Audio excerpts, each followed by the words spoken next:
to Rinoa Reviews. Just a few more days left of Reviewmas here. Movies based on video games are starting to have a comeback period. I mentioned how great the later MK movies were. Let's see if this PlayStation classic can do the game itself justice by retelling the events of the first game. Ooh. There's always plus and minuses when you try to fix something that isn't broke. YouTube. But this is Ratchet and Clank. And good lord, how many logos for this movie do you need? Paul Giamatti trying to out Kevin Michael Richardson, the 2002 voice of Chairman Alonzo Drek. Oh, he's got a first name. Already with this fellow aliens, the Blarg, over the planet Cortu, readying his deplanetizer space station thingy. Yep, blows that up like so much Alderaan. Title drop! On to planet Velden, where our hero and Captain Quark fan Ratchet is exercising to a workout he's seeing on TV. Ratchet's mistaken. This was the ones doing the exercising are robots. They don't get tired.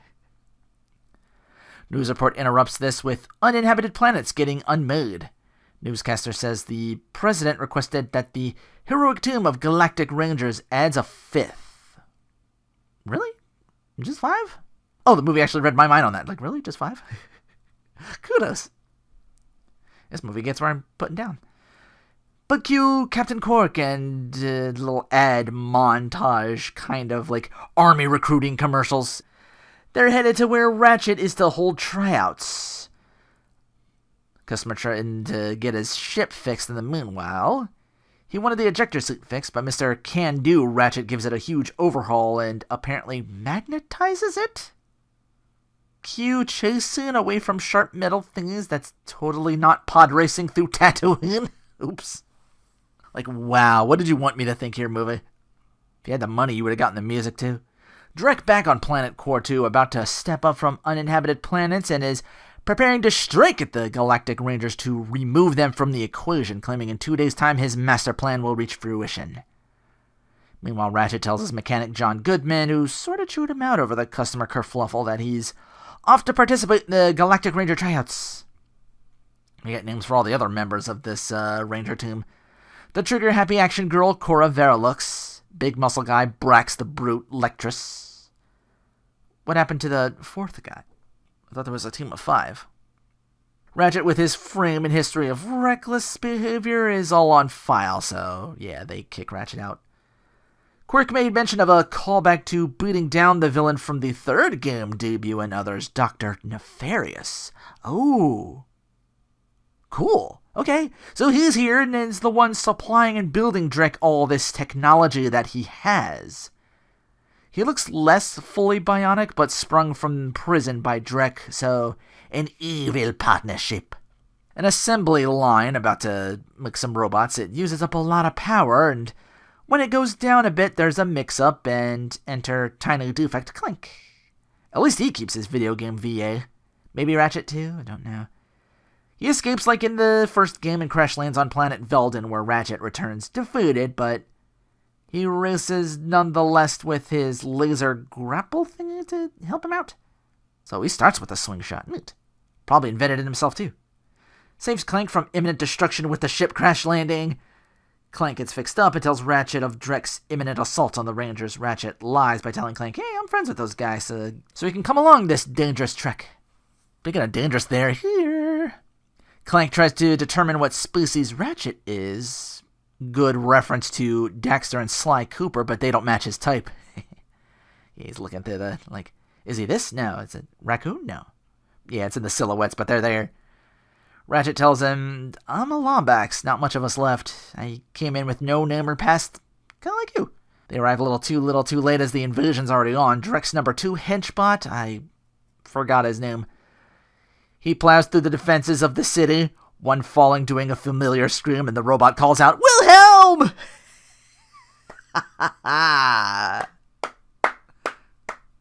That's more like a golf clap movie. Ratchet's story unravels as he fails to help out nearly crashing another ship he's worked on. Clank gets the idea, we'll magnetize the parts away from the robots. They all get pulled by the ship and turns off the magnet, sends them flying right to their own warship. Only the second in command for Drek makes it and retreats as Ratchet and Clank are treated as heroes. Clank reveals the nature of the attack to the local press as Quark is kind of forced to take up Ratchet and Clank as the new Rangers. News of this reaches Drek, Nefarious, and Victor. Okay, that's his name. Thank you, Drek. Drek wants to pull back now. Nefarious says, "An evil plan to destroy the heroes from within. We turn one of their own against them. We need a corruptible moron." They point right to a bewildered look on Captain Quark. Our heroes get taken to a less on-the-field, more behind-the-proverbial desk building Ranger equipment by the name of Alaris. Okay, so she was the fourth. Gotcha. Well, Ratchet and Clank, I guess, are like the package deal's fifth. Okay. At least he explained it. Brax sticks Clank with her, while he puts Ratchet to get suited up. Callbacks to previous weapons he gets to use, I'm sure, though I think they call the Rhino the Warmonger. Ratchet botches testing all the weapons, as Alaris reveals she took over for the last tech person of the Rangers, Dr. Nefarious. Ooh, it's personal for him.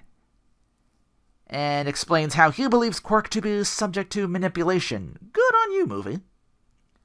They discover findings about the planets that got attacked. From the debris, they're all missing landmarks. Like in all the debris, all the landmark stuff is just like not there at all. Not a piece. Quark and Ratchet too busy dicking around in jetpacks to listen. Woohoo! Ratchet feeling the love and fame and the adoration. Oh hey, silent cameo from the plumber from the first game he's giving out autographs to.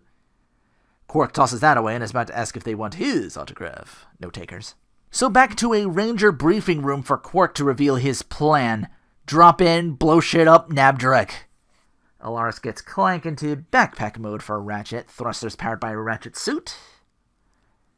Heroes all gung-ho going in the front door to shoot things. Too easily through that door, in fact. Yup, Drek is ready to ambush. We'll split them up. Save for Action Girl and Ratchet. Tiny flying robots called Zircons.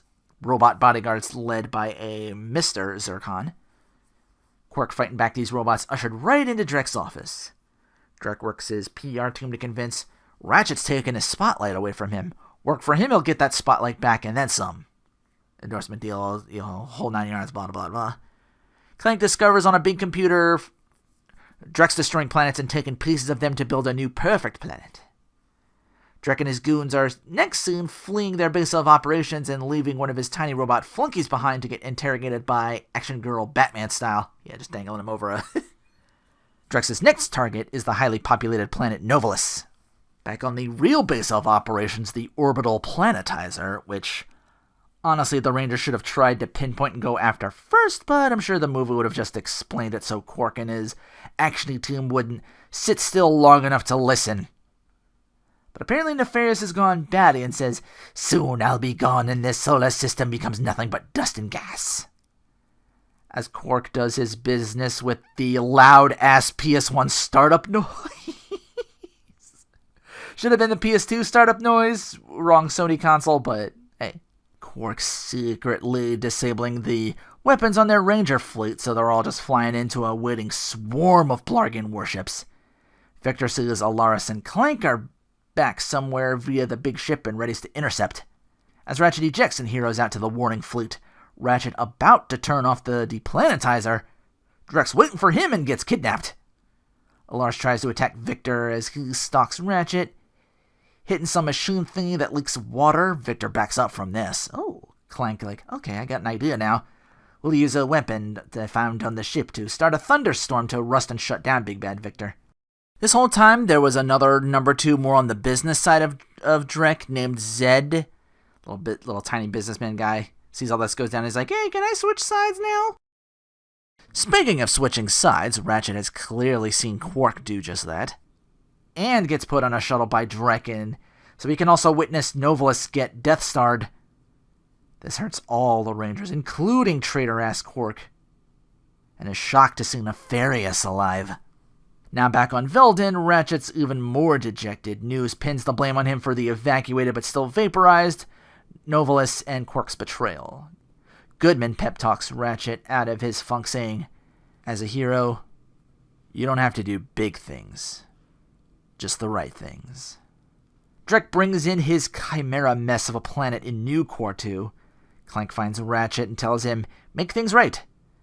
Drek's next target is coming up and the Rangers are down Quark and could really use Ratchet's help to save the day. Clank brings in the rest of the team. They plan to move the deplanetizer. Back on that, Quark feeling right miffed about Drek going after the Rangers and working with Nefarious. Quark thought he perished in a prison escape, and Nefarious is all, "People will say and do anything for a price. What was yours again?" He and Drek are done with him telling him to go fuck off elsewhere, but Quark was right about one thing. Nefarious is not to be trusted, and sure enough, the Shoopinator makes an appearance, and Drek gets turned by Nefarious. Now the Doctor has taken over. Ilaris gets the next plan of the deplanetizer attack, a more volatile planet in Umbris. Said it'll cause a chain reaction to wipe out the whole enchilada. Zed reveals, "This wasn't Drek's idea. It's Nefarious's." Little guy with all the knowledge on his former party of evildoers.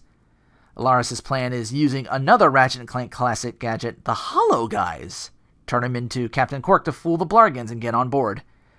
And of course, there's a bolt for Ratchet to wrench twist and open the core. Gotta work that in.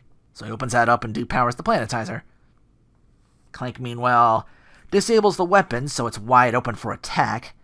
Nefarious off to the scoop, gets alerted by Blargans what's going on, decides to stay and handle things himself, as we get our big Ratchet versus Quark battle. Ratchet's even got the gravy boots, convincing Quark, "You're no villain," and a Nefarious to yell how he built all these weapons just so these meathead heroes could use them while deriding him the whole time. The Ranger ship do the magnet thing with the deplanetizer so it pulls up when Nefarious fires the laser, so pew, misses the planet. But earlier, Nefarious, after turning Drek into a shoop, he sent him to crash land on his new core too. He's like, "You love your planet so much, go there." He arrives, he de-shoops, just in time for that missed laser shot to sweep in, and no sequel for you. Ratchet's about to escape the deplanetizer, about to burn up. Oh hey, Nefarious does bring out the rip you new one after all, okay. Doesn't watch his six as Ratchet whacks him with the Omni Wrench down to the depths of the core below. No sequel for him either. Heroes reach for the teleporter. They unhinged a teleporter pad thingy like the game, so Quark, Ratchet, and Clank, as they're falling, they safely arrive on planet Velden in Ratchet's garage. Ratchet stays behind to help out like he wanted as he and Clank go their separate ways. Quark on an apology tour being demoted. Clank then later comes back to aid Ratchet once the latter says, "Once a Ranger, always a Ranger. If another threat like Drek or Nefarious shows up, I'll be there." And now I can play the game this is based on. Sylvester Stallone was Victor? Oh, post-credits, Nefarious survives somehow. I guess he was digitized. He gets repaired on some other planet, and he's full robot now! Honestly, a good movie that really gives more lore for some of these characters, but arguably some of it wasn't needed. Rotten Tomatoes says 21% fan rating, only double that? Well, I guess they didn't think too much of this one. Again, I guess they're all in the same boat of if it wasn't broke, so why fix it? But I scripted this also after the KOF movie, so any improvement can only do me some good. Yeah, this movie was alright. Is it the same people behind the Angry Birds movie? I know there's two of those. I've only seen the first. Watching it with niece and nephew over at one time. I so vibe with the Red Bird. I'm like, half that movie was excellent. And then it kind of devolves. Best character, loves me some Clank in the games, loves me some Clank in this movie. Dude saw a plan of attack with Victor in the water, executed it beautifully. To be honest, no one else really stood out to much to be reflected as best character. More scenes with Ilaris taking more control and holding things together might have been cool. Worst character is action girl Cora Verilux, or Verilu. All too ready to vote first and ask questions never, including Ratchet, who saved her ass from Zarkons or whatever. I was first thinking Quark, her, and the Muzzlehead guy were all gonna heel turn. Not just Quark and have it be a brain over brawn type of battle. 3-on-3 that shit. Power on. Keeping Ratchet, Clank, and Quark's game VAs. Nothing but kudos for that decision. No one pulling any of that Filmation shit with Charles Martinet in your Mario movie, but not as Mario. Fuck you even doing? That's amount more insulting than not having him in the movie. They bullied and made the Sonic movie better. Why can't we bully and make the Mario movie better? We're getting rid of Chris Pratt. Power off, I guess Giamatti's Drek. To be honest, they kind of do power him and Ratchet a bit just to have jokes for the movie. Ratchet's gifted, but a bungling tryhard for some of the movie. I came around to them calling that back to be reckless to do the solo dive on Drek's boost to get the big reveal. Though the biggest one, I think, is the newscaster somehow. He might be worst character, too. Like, somehow he knew he was a Lombax, but quickly dumped on him for Quark's fucking betrayal. Like, that wasn't his fault, you know. Bet you fuck off and die in the pits of hell with that KOF movie, how about? Well, Tekken 2's in the bowels of hell. KOF's just keeping the fires warm. But that was Ratchet and Clank. It didn't stray too hard from the source. It didn't breathe new life into it like the live-action MK movies either. Still, had this game on my PS4 library for quite a while, and I finally get to check it out. Might be another case of okay movie, better game, but that's my review for the movie. Tomorrow, I condense a 2-hour-long Steven Spielberg flick of all movies as we Ready Player One. Woo! Oh boy, get to dissect that one. So until next time, take care, and clanks for watching.